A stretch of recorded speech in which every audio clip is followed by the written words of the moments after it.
Michelle Graves, your host on The Power of Money, and I'm honored to have you as a part of my world in this coming segment. With The Power of Money, as you know, we are interested in three things. First, that you get the necessary education so that you and your family will have the information to do well in these difficult times. The second thing I'm interested in is for you to be empowered to prosper. I want only the best for you, but you can't get that if you don't have the education and then the drive to make it happen. And the final thing, and perhaps the most important thing, is that you be energized, because life is more than a journey. Life is about living. And so I want you to learn these things and to be empowered and encouraged and energized. I'm Michelle Graves. Now here we go. And here we go. I'm Michelle Graves, and welcome to today's segment of The Power of Money. And it's my honor, delight, privilege, as I tell you every week, to be a part of your world and to have you to be a part of my world. Today is going to be a little bit different because I don't have a guest for today's segment, but today's segment is very, very important because on today's segment, I'm answering questions that you sent me by email, text, and messenger on Facebook. And I've had a ton of questions about all kinds of subject matter. And so I thought I would glean through some of those questions because they're good questions. They're real questions about what you need to do. So today's segment is Help Me, Money Lady. And I am honored to be able to do just that, to provide you with some help, some insights, some strategies to get you through these times. And do not be deceived. The top 1% are having a great time making a pile of money, spending like there's no tomorrow. But there is a large and growing population, including retirees, millennials that are under 35, Generation Xers, and this new crop who are having a difficult time making ends meet, wondering how they're going to get through the day. So I thought I would devote this next segment right now to addressing some of the help me questions that I've gotten, and with the hope that you will be able to learn and perhaps look at your situation a little differently. It's not hopeless. It's not out of control, hopefully. And if it is out of control, I'm going to encourage you to go to YouTube to The Power of Money, Michelle Graves, and look under one of the segments. I've had Mr. West on, who is a bankruptcy specialist. He did 2 shows, excellent shows, on bankruptcy, if that is where you are. But a lot of you, it's not even about bankruptcy. It's about learning incredible discipline and self-control. And we live in a society that does not encourage discipline, and it certainly does not honor self-control. You know, just do what you want. But sorry, if you do what you want all the time, you're going to get what you don't want.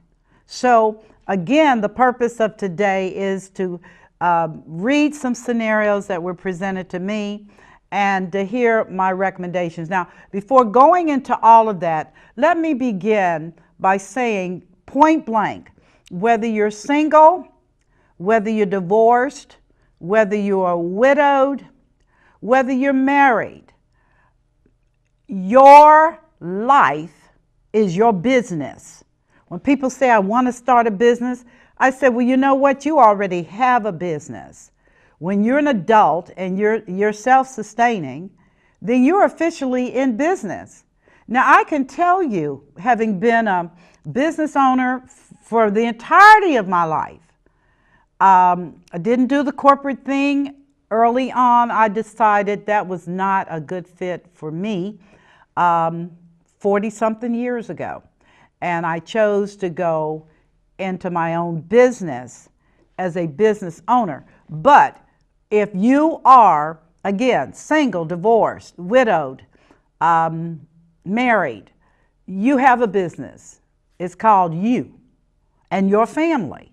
And if you are heading up your family, then you are technically the president of your family-owned business, the CEO, Chief Executive Officer of your family-owned business. Hopefully, your mate, if you're married, is the COO, Chief Operating Officer, the person that keeps everything running while you are making decisions for your family. Now, I can tell you whether your family-owned business is successful or not based upon looking at what you have in savings, looking at how you've laid a foundation, hopefully with the support and cooperation of your spouse and your children. Oh, yes, I did say your children. Your children have a vested interest in that family business, because if you are successful, they will, in fact, be the direct benefactors through being able to go to college, being able to even have the necessary money to buy a home with your assistance, lots of things. And even with legacy, when you die, they will have something coming to them, which is the payback for the years that you ran a successful business. I want you to start looking at this and thinking about this a lot, because if you go out here willy-nilly doing everything, the outcome is not going to be good. I'm sorry, the majority of our society are not entertainers, highly paid entertainers, and they're not sports figures. Most people have to do something to make a livelihood. And why? Because without money coming in, your business is technically bankrupt. That's how it's sustained. In the real world of business, if you don't have clients and income coming in from resources, then you're out of business as well. So we're going to start with the family-owned business model today and talking about my response to the many requests for help. So again, today's segment is Help Me Money Lady, which I'm glad to do. Now, moving ahead, if you yourself have questions, you can always email me at mygraves@gmail.com. That's mygraves, Grav as in Victor ES, at Gmail. And again, I will try to give you my very best opinion. If you're a Facebook fan, you already know you can reach me with a point and click, and you can message me. And hopefully I can get back with you. I'm not as timely as I have been on Facebook, mainly because of time considerations. That's just not something I do every day. There's some people that do this every single day, and I just don't have that kind of time. But if you do want help and you feel you're at a crisis mode, or you just want information, you can take advantage of those two venues. And as I tell people, believe it or not, I do answer all my telephone calls. I really do. Why? It's not that my secretary can't, but I really do like to be able to say hello. And you can imagine the shock when people call and I said, "Hello, Michelle Graves." They were like, "Ah! Oh!" No, I'm not Oprah. I'm not in that league. I'm just a woman that's worked very hard, raised my kids, and am now at a point in my life where I can begin to sit back and look at things without all the pressure and stress that many of you are dealing with. So let's start with my first question, and it goes back to very simply a situation where a woman is a widow, a young widow. Her husband died, and they have a 2-year-old at the time of his death. It was not an expected death, like most deaths are when you're young. But it caught her by surprise. She was not prepared for the financial devastation that resulted from her husband's death. He was the primary wage earner of the family. She stayed at home and took care of their child, which is not atypical. When children are little, the ideal situation, if you have a family business, okay, is that you sit down and you work out how this needs to work out. Well, she did not look at how this would play out. One of the things that she did not have, unfortunately, is they did not have life insurance. So his death meant that she had to beg, borrow, steal, and liquidate from their limited assets. And then she had a 2-year-old. And so she asked me very directly, what could I have done differently, Ms. Graves, so that I would not be in the situation I'm in today? So I would like to respond to that question. And for those of you that are listening in, you can certainly give thought to it as well. Let me begin by saying, while I have never experienced what you have experienced, young lady, I must applaud you for your tenacity, for your courage to look a difficult situation in the face and not to have a nervous breakdown, and for your willingness to get answers. Because now the head of your family business is gone. So you, by default, are now the head of your family business, and you do have a child. So, first things being first, I would have to submit to you that while you can, and if you have the resources, I want you to get some life insurance for yourself. First thing, get some life insurance for yourself. And make sure you have life insurance on your child, because the child's policies are independent policies. Don't get a rider, just get a standalone policy for your child. And they're very, very inexpensive and very affordable. With you, I cannot deal with rates and premium requirements because I don't know. I do sell as a broker a lot of life insurance, and that's never going to change, because unless you know precisely the day and the hour that you're going to die and you have money to pay for it, because it's one thing to die, but it's not funny if you can't pay for it. Ask all the families that are passing plates and GoFundMe. That's the big thing now, which is, would you please go to my GoFundMe page and make a contribution? And I say to people, oh, no, shame, shame, shame. What happened here? Well, what happened is that life showed up unexpectedly, and now here you are. So I'm going to say those two things based upon what has happened to your husband. You now, as the CEO of your family, have an executive decision to make, and that executive decision is, we're going to do life insurance on me and on my child. Now, if you are not working at this point, and you may not be, then you have to begin to look at what resources are available to ensure that you can continue to survive. And you have to do a real matter-of-fact assessment of what kinds of resources did your husband have. If he worked, did he have insurance from his job? Did he have any kind of unused vacation time, unused sick leave time that would create money for your family? The most important thing for you right now is money. And that's why I said I applaud you for your courage, because to know that the love of your life is gone forever. And no, I don't believe in reincarnation. And no, I don't believe your husband's coming back as a goat or a frog or a tree blowing in the wind.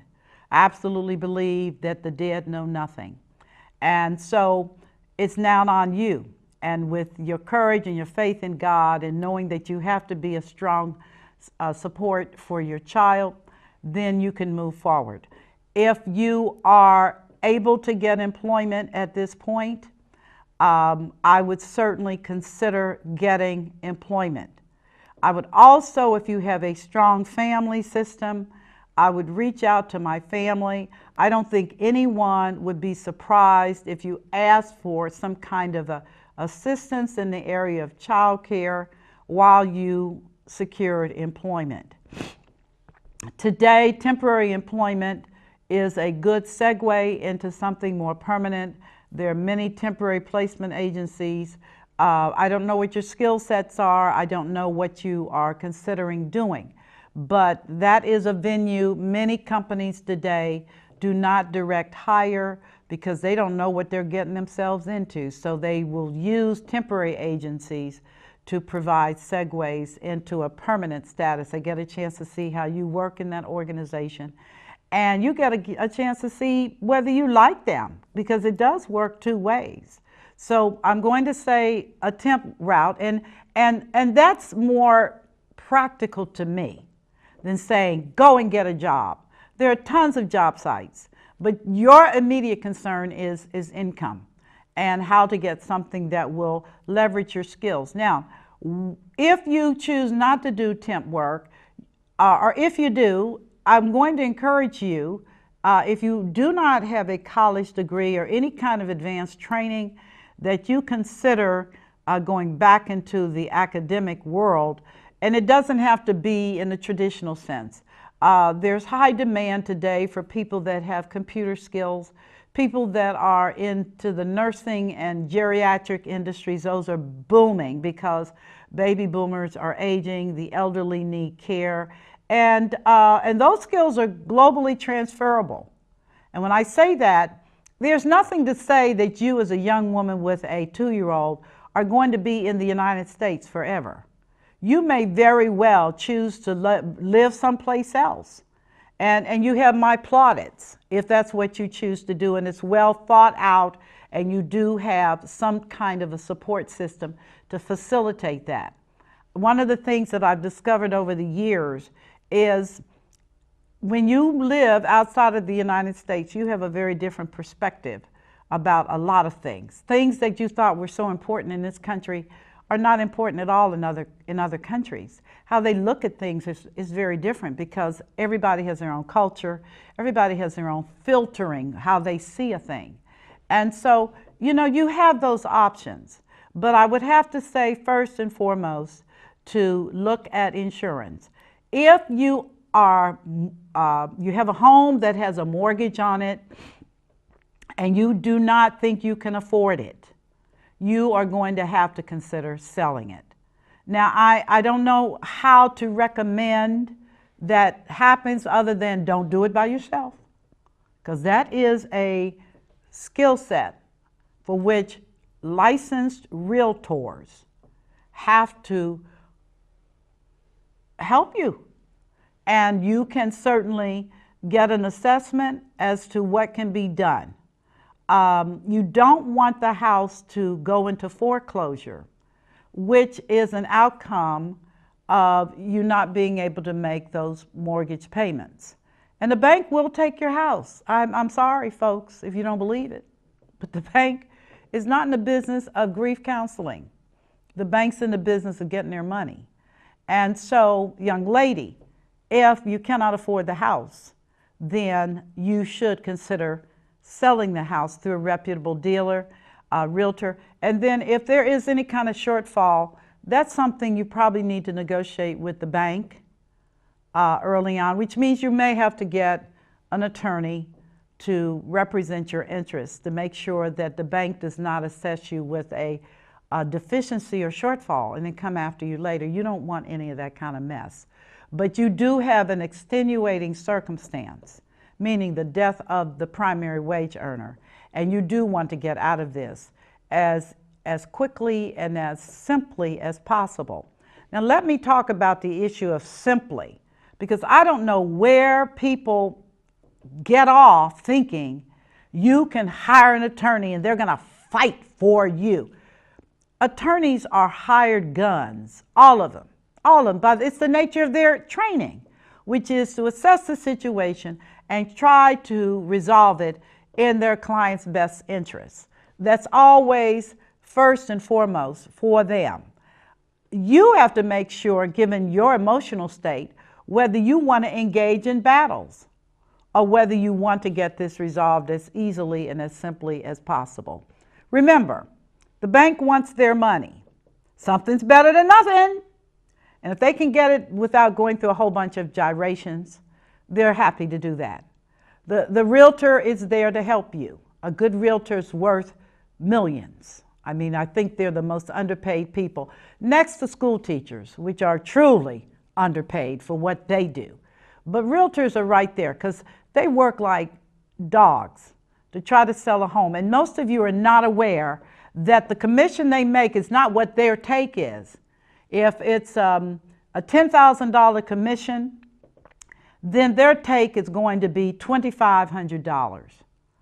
And that is because it gets carved out between the house, the other realtor, and the other realtor's house. So you think about that. You think about that when you say, well, I don't want to pay them that. Well, excuse me, you're running a business, your family-owned business. And a part of that is recognizing that expenses will be incurred, and you have to be willing to pay people to look out for your best interests. I'm sorry, even a church works on a tithe principle, which is bring your tithes and your offerings, that there may be meat, which is money. Okay, nothing happens without money. So, excuse me, please. So I say this not arrogantly, but just as a practical matter. You know, stop counting pennies when you're trying to get something done. Try to get the best you can get and then move on with your life. And so I want to just conclude again with that scenario. What's the takeaway for those of you that are watching? The takeaway is this: death never comes when you think it's a good time. Even if you're in your 80s and 90s, you never think it's a good time to die. But death does come. And so how do you prepare as a family-owned business for death? You prepare for the inevitability of death by, again, laying a strong foundation and making sure that all your I's are dotted and your T's are crossed. What does that mean? Identifying who's the head of the household. If it's a co-partnership and there's two, that's fine, but each person has strengths and weaknesses. One of you may be better at handling money. Another of you may be better at doing something else. But identification of roles. That's why I said the CEO and the COO, the Chief Executive Officer, the Chief Operating Officer. Somebody has to run this ship, okay, in the final analysis. Somebody has to do it in your family-owned business. And so what's the role of life insurance? The purpose of life insurance is to be prepared for the unexpected possibility of death. You want to make sure all those pieces are in place, okay? Just practical. The other thing is making sure you have accumulated an emergency fund, which should represent a minimum of 6 months of pre-tax income. That's money that's available for tough and unexpected situations. Hospitalization. Nobody likes to talk about hospital bills and the reality of what sickness can bring. If you get cancer, you could be looking at some staggering bills. You don't know what your insurance company will pay for in many instances, but the purpose of your emergency fund is to cover all unexpected contingencies that are also a part of life. Life is not predictable. I wish I could give you a script, but everyone's script is different. And so it's not predictable, and you have to plan for it. And that's what your emergency fund is for. How do you build an emergency fund? You build it every paycheck. Money goes into that account until you've accumulated enough money where you can breathe easy. Again, 6 to 12 months depending upon your occupational class and what you're doing. I hope you all are listening to me because this is valuable information. It'll save you a lot of heartache. It'll save you a lot of pain, unnecessary, because again, you can make these things happen for yourself by laying a foundation for your family-owned business, okay? You want to be a solvent business. You want to make sure that all your stakeholders, which is you, your wife, or just you, or you, your wife, your children, or you and your children, whatever your family profile looks like, stakeholders, people that have a vested interest in the outcome of your decisions. You make bad decisions, everybody suffers in the business. They do. They suffer because they don't know, they don't have the stability. And we want the stability that comes from you as the CEO or the COO or both, hope not, that's rough, making good decisions. So in response to her, she's a young woman, a newly widowed 2-year-old child, stay-at-home mom, and now she's got life looking at her. And the tendency to fall apart and to grieve and to all the things that are a part of that process are going to have to be put on park, because now she has to move into the role of, I got to run this ship. I got to steer this ship. I have to learn to ask questions and get information. And I also have to learn to look to people who can help me, which is why she reached out to me. And I'm just going to say, in wrapping up that particular story, she's going to be okay. This is my assessment. She's going to get married again. She's going to get married because that's what happens with young people. They do this. Now, my hope and prayer is that the person that she marries while she's dating, she makes sure that all these things are in place and covered. You better look at him carefully and critically before entrusting your family business into this bigger family business. You better make sure that he has his ducks in a row and that you can count them. I mean, I'm not interested in a conversation about what you say. I'm interested in what you do. And young lady, you better be asking those, move away the fuzz that comes from love and begin to recognize, as Tina Turner said, what's love got to do with this? Because when you're running a business, it's not about love. It's about running your business successfully and reaching and achieving goals as a couple that will enable you to live life not without ups and downs, but with a steadfastness and a purpose that says, I understand what I'm doing and I'm willing to sacrifice now for the benefits later. So that's one inquiry I had. Now I'm going to deal with another inquiry that crossed my path. And this is common. Oh my gosh. Here is my situation. Okay. I'm 58 and divorced. My children are grown and living their lives. However, my parents are sick, and I'm the only one in the family who is without a mate. Therefore, the assumption is that I have all the time in the world to give. As a result, I have had to make decisions about my own life and how I want to live it and what I need to do. Can you please help me here? My parents live in a very, very expensive home that is paid for.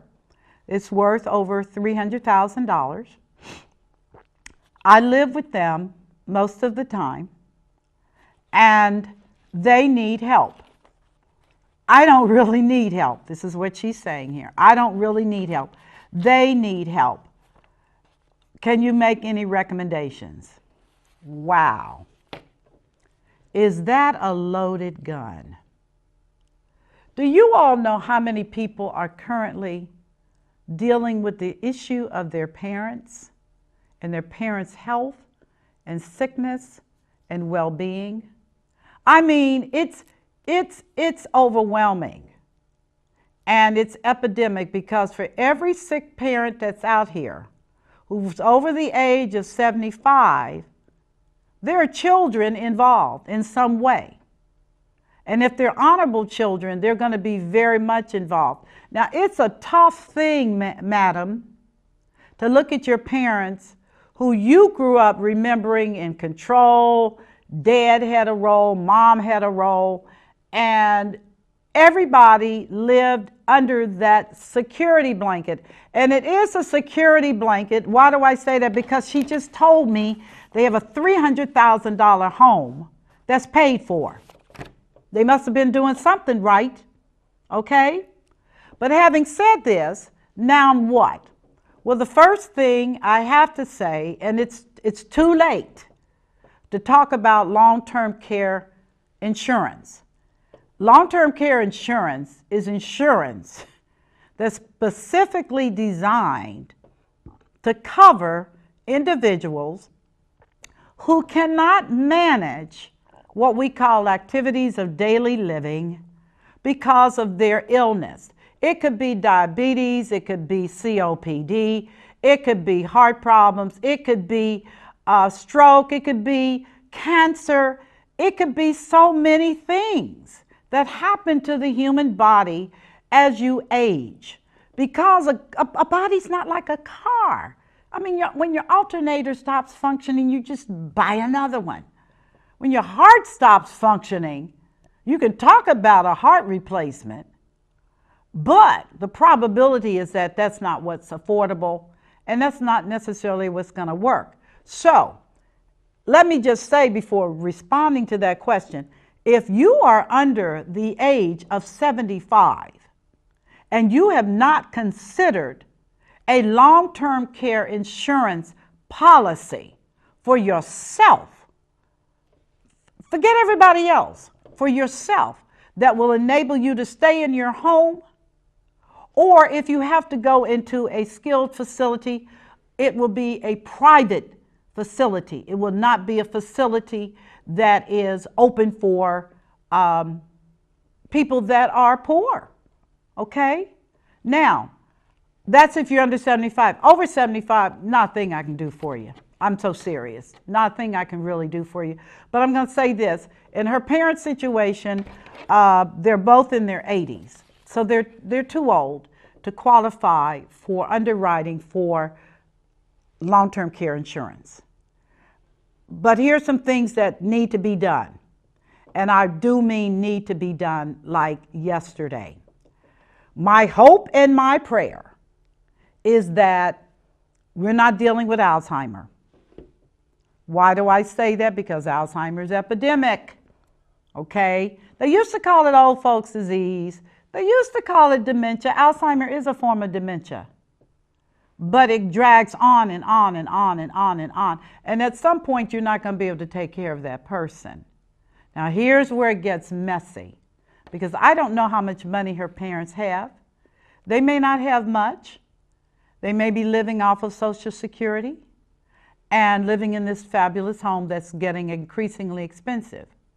But if at some point they need to go into a facility, either or both, some things are going to happen, okay?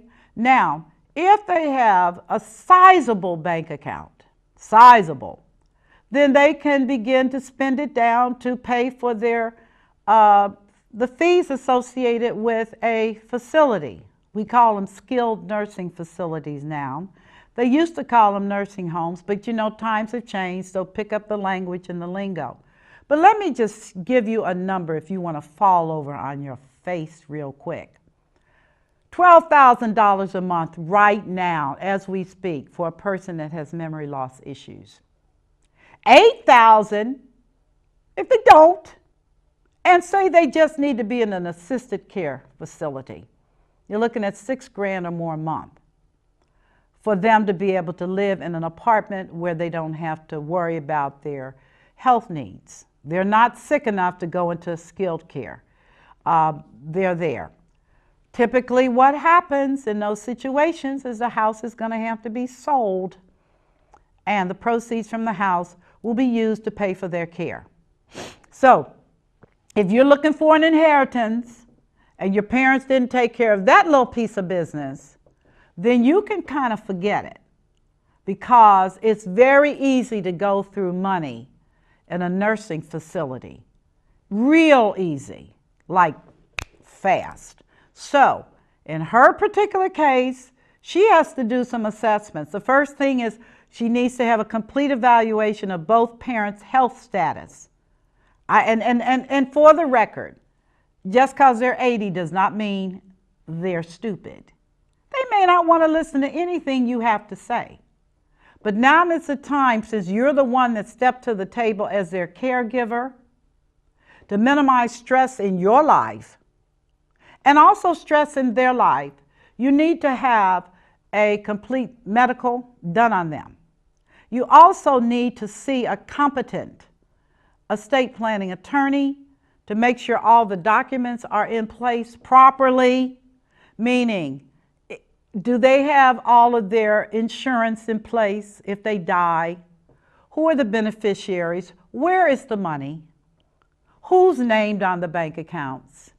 If he's her power of attorney and she's his power of attorney, and both of them die or become incompetent, who is the successor? These are all things that a good estate planning attorney can address. And I do say estate planning because it's like doctors. You can go to a generalist or you can go to a specialist. When you're dealing with these kind of issues, you want to go to a specialist.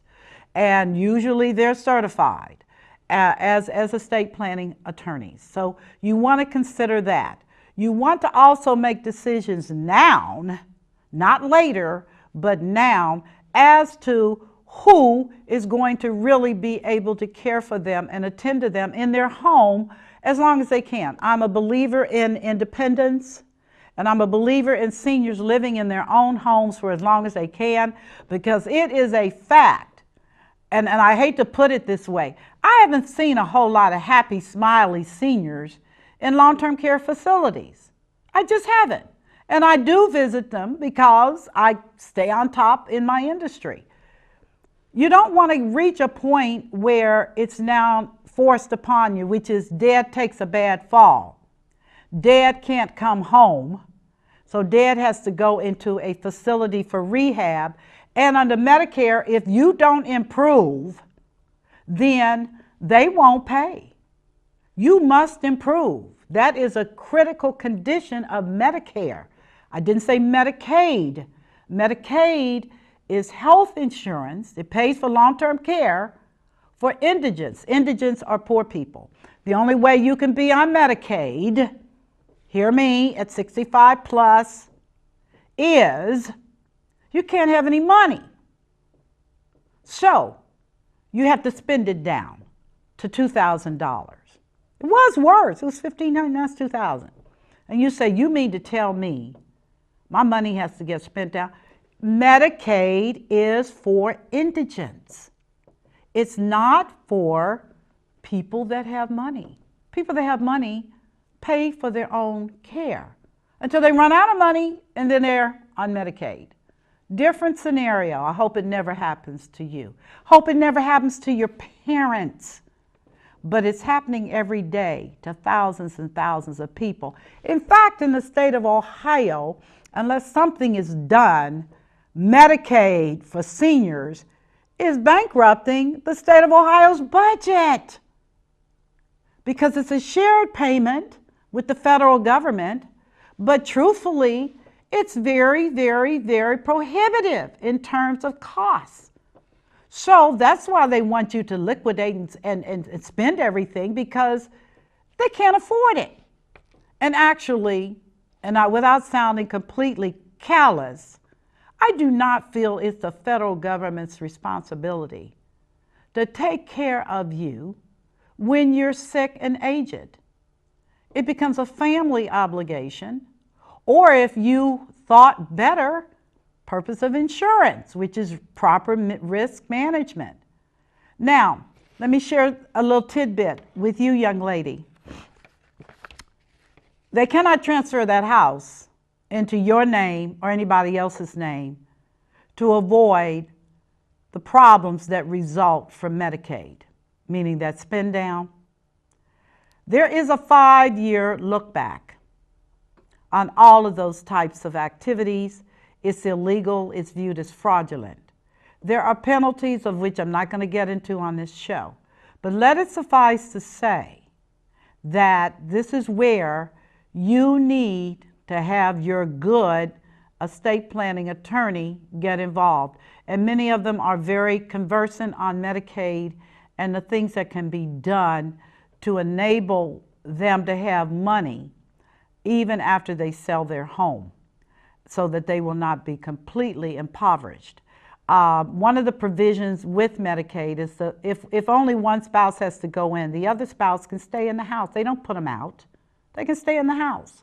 But at the point the second spouse has to go in, and invariably it happens, then you already know or should anticipate what will happen at that time. Medicaid will put a lien on that house with that one spouse in the facility. They're still going to put a lien on the house while the other spouse is there. And all expenses are still going to be assessed at the time of the spouse who's in the nursing home if they should die.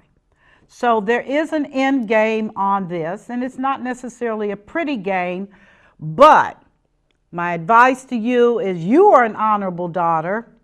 I need to say clap, clap, clap for you being willing to be a caregiver and to devote years of your life to being there for your parents. Even if it's not appreciated by your ring span of family members, trust me when I tell you, someone greater is looking down from heaven. And it's called depositing into your future. The Bible says you honor your father and your mother, that the days of your life will be long. And I know a lot of people that's like, I'm sorry, I didn't write the book. Don't get mad at me, okay? Don't throw rocks at me. I didn't write it. But I am saying to you that when I see what caregivers and children have to sacrifice and deal with, it's tough. It's tough watching your parents age. It's tough watching your parents get sick. It's even tougher when you lose them. So these are just some thoughts I have on your situation. Since you are that age, and I don't know if you're still working or if you're retired, but if you're living there, bank your money and get some long-term care insurance for yourself, because now you get to watch what happens when you don't have it. That's my response to my second inquiry that I pulled. My third inquiry is from a young couple. Both of them are college grads. They both have good jobs. They're making over $150 a year combined at 75 and 75. They don't have any children, and they would like to know, what are your recommendations for us to get rich? Oh, that's good. Don't you like young people? I do. You're in an age where you're making a pile of money. That's good. In America, that means that you have credit worth, which means that people want to loan you money so that they can take your money. That's how it works. Good credit means you're exposed to credit availability, which also means that you will begin the process of transferring your potential wealth to someone else. Why do I say potential wealth? Because if you're making $150,000 a year and you have no children, you have an opportunity truly to begin to learn how wealth is built. And wealth is built simply by not spending all the money that you make. That sounds sensible, reasonable, logical, but that's not the American marketing program. The American marketing program works like this. You need 2 cars. You better be new. You need a house, a big house. Then you need to furnish it. And you need to finance it because your money's starting to get thin. You need to do these things because you are living out the American dream which young people, I have something to tell you. That dream's soon to become an American nightmare. Yep, on that way. It's going to eat you, it's going to bite you in the butt. Here's what I would recommend, okay? Number one, don't have children until you have money. Why? Because you can always have children. That is, I mean, in times past, they didn't have those options. You had families that had 14 kids, great-grandmother. Why? Because they didn't have options. They were poor, and they were always going to be poor. And the children were going to ensure that they were going to be poor. But mind you, children back then had a different role than children today. Children back then would be your workers. Remember, it's a family business. Everybody was on a farm. You needed people, bodies, to work your crops, to feed your animals, to provide the things that are necessary for the continuity of the family. This is why people had all these children. It wasn't a problem. Today, however, you're talking about spending $250,000 to educate one child. And I did 3, which is why I tell folks there's no way, unless you're making a whole bunch of money, that you're ever going to have any money as long as you're busily trying to feed those many mouths. And $150,000 with 2 people not working sounds real good. $150,000 with 2 people with 3 kids, daycare, clothing, all the accoutrements of success that you want your child to enjoy, vacations, tours. Oh my goodness gracious, you're going to be pressed. And so what are you going to do? You're going to get involved with credit. Because God, the kids need clothes from Sears and JCPenney and Kohl's, and I mean, I got to buy clothes. And I don't have enough money. But I got this piece of plastic, and the banker's sitting there saying, yum, yum, yum, yum, yum, here comes another sucker, because that's what it is.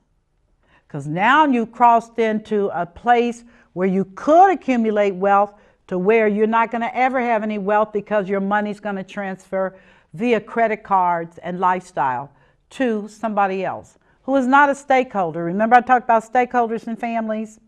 You, your husband, or you, your children, or all the above. These are people who have a vested income interest in your success. So I'm going to say to anybody out here who does not have children, plug it until you can afford it. And when I say afford it, lay a plan out, CEO and COO of your family, the 2 of you, and identify what's important. Make sure you have your life insurance. Make sure you have your emergency money. Make sure you have disability if you're still young and working. Disability is major. Make sure you take care of your disability. Make sure you leverage, if you're working for a company, the cafeteria plan that they make available to you to cover all these things on a tax benefited basis.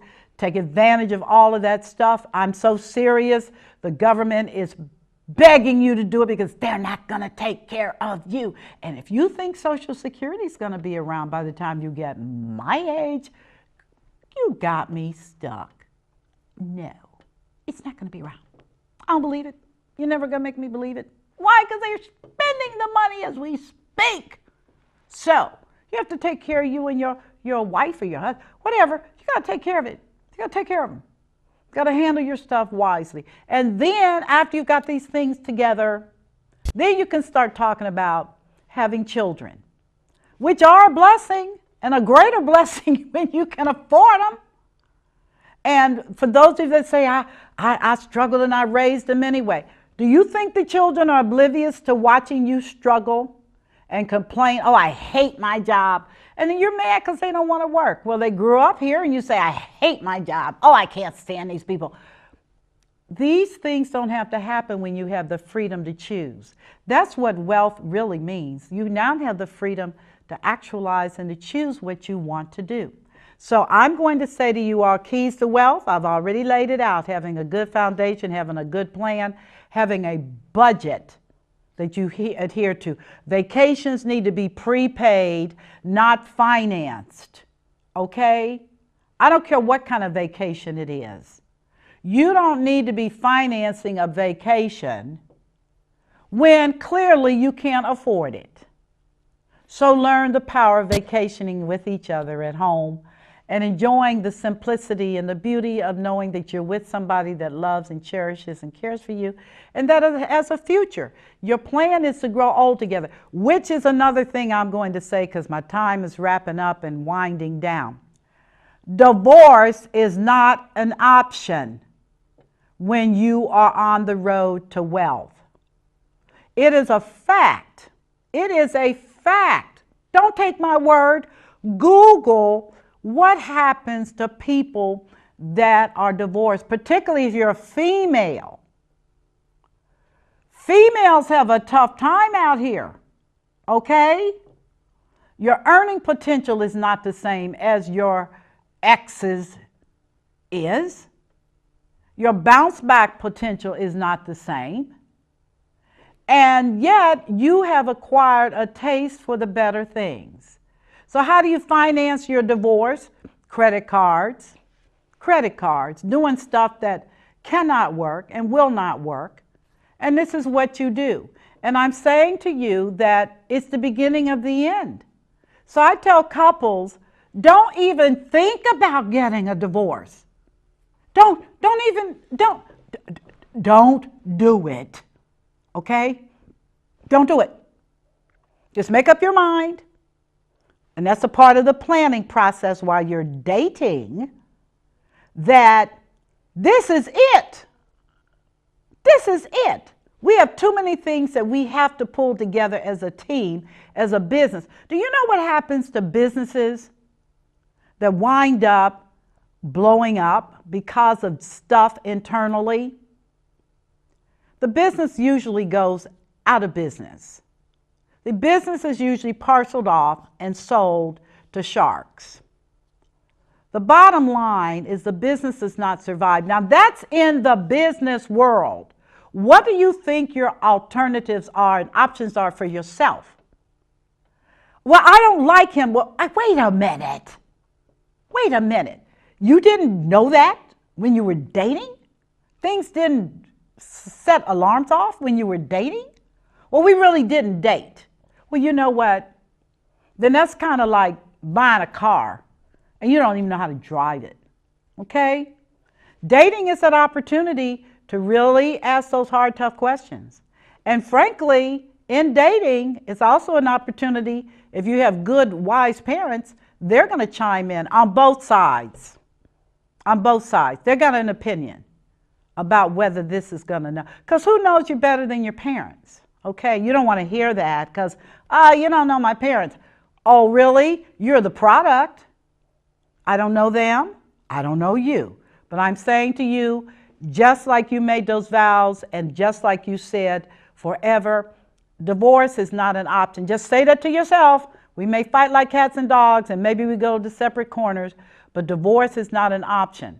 Now, I know what some social workers are going to say, which is, some people don't need to be married, period. Then fine, get a divorce and stay broke. Because you are going to stay broke.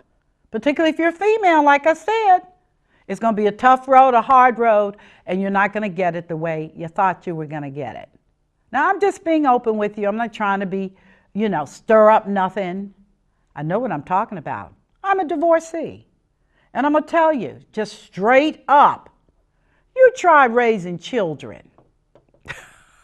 Oh my God. So low. And of course, we all do it because we have to. We're responsible. But it takes a toll. It takes a toll because your life now becomes their life. Your goals and dreams become their goals and dreams. And you have to put your stuff on park. For many of us, for years, because it takes time and commitment and money to raise children. And please don't give me this garbage about, oh, me and my ex are getting along fabulously. Who are you lying to? You're getting along with him because you have to. Because the politics are, I don't want him taking money from my kids. I don't want him getting married again because that's less money. We already know about you and your ex getting along together. Good.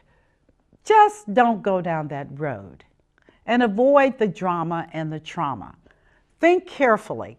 And finally, and I give this as an admonition to this couple that wrote me, if you can lay a foundation, if you can make a commitment to the success of your family-owned business, if you can begin to see what this is all about, if you're going to get a house, buy it cheap, pay it off quick, and move on, okay? You don't need a bigger house because that's a bigger bill. You need a house that you can enjoy and really gives you pleasure, okay? This whole acquisition thing, oh, I got to have a bigger. Why do you have to have a bigger house? Because I need more and more room. Oh, going to the park is not enough room to run around. Okay, you're tripping. But this one's going to cost you, because the world system does not care if you're in a huge house that you can't afford. That just means your family business is going down the tube. It doesn't care if you have cars that are killing you. You're driving cars that are taking you down the tube. That's your decision. You run your business like that, your business isn't going to make it. You use credit cards like you're a drunk man driving.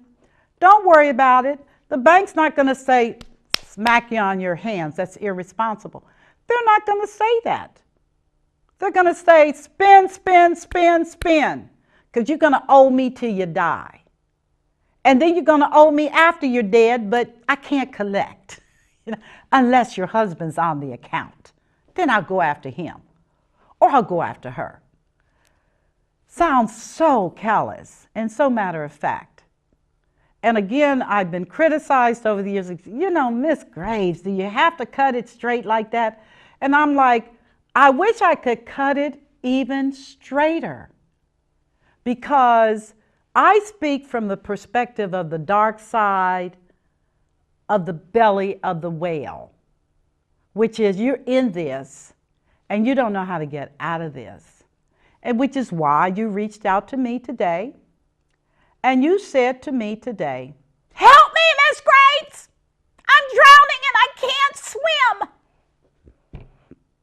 I gave you 3 actual emails that came to me. I have lots more, but I only have a limited amount of time to talk to you about this today. So on that note, I will conclude today's segment of The Power of Money. Help me, Miss Graves. I don't know what to do. And let me just leave this final parting note with all of you that are faithful viewers over the years. God, I've been doing television since 1982.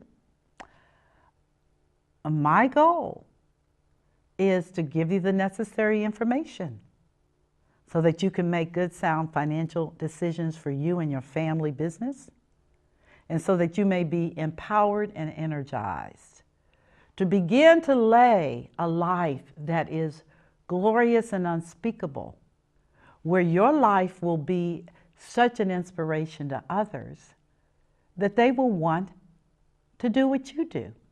That's what I believe has to happen. I don't believe government has the answers. I believe that you do.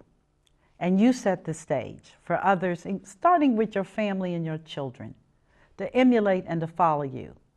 I'm not talking about a gravesite burial where everybody says you're a great person and you died penniless with nothing. I'm talking about leaving a legacy that says that person is somebody really amazing and special. So on today's segment of The Power of Money, I sign off and I close off, and I wish you all only the very best. And you have a blessed and precious day. I'm Michelle Graves. Thank you for listening in on today's segment. You take care.